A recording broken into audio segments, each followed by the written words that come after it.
អូ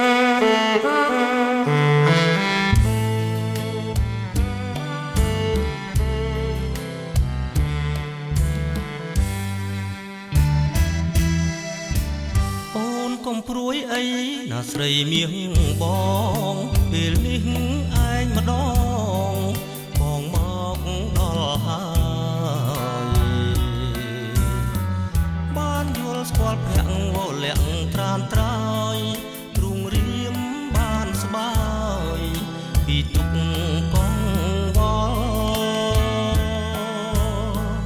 ស្រីតូចទ្រនាប់យល់គប់ជាប់ភ្នែកអូនល្អក្រោមមេឃគ្មានស្រីណាដល់មកសុំណែបនិតអែបទ្រូងនិមលអូននឹងផុតខ្វល់បានដល់សុគីបងជាអង្គក្សត្រតាមចាប់ប្រះមាសស្រាប់តែប្រទះឃើញកែវពុំងាអូនកុំធ្ងោថាជីវាកំព្រាបងជារាជាធានាជួយបានឲ្យតែអូនព្រមប្រគល់ដួងចិត្តដល់ប្រុសបងពិតជាគូកល្យានបងនឹងយកអូនចូលវិមានឋាន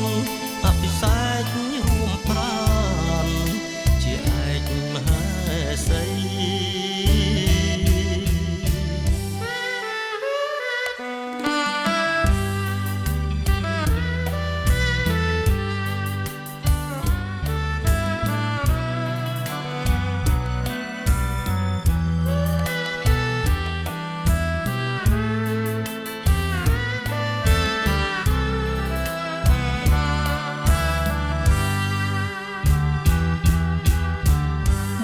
ជាអង្គក្សត្រតាមចាប់ប្រះមាស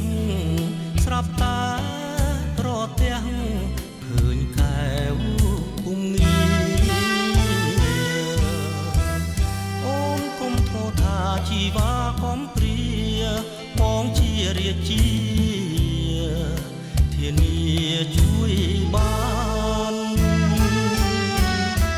ឲ្យតែអូនព្រមប្រគល់ដួងចិត្តដល់ប្រុសបងពិតជាគូកល្យានមកនឹងយកអូនចូលវិមានឋានអភិសេករួមប្រានជាឯកមហេសី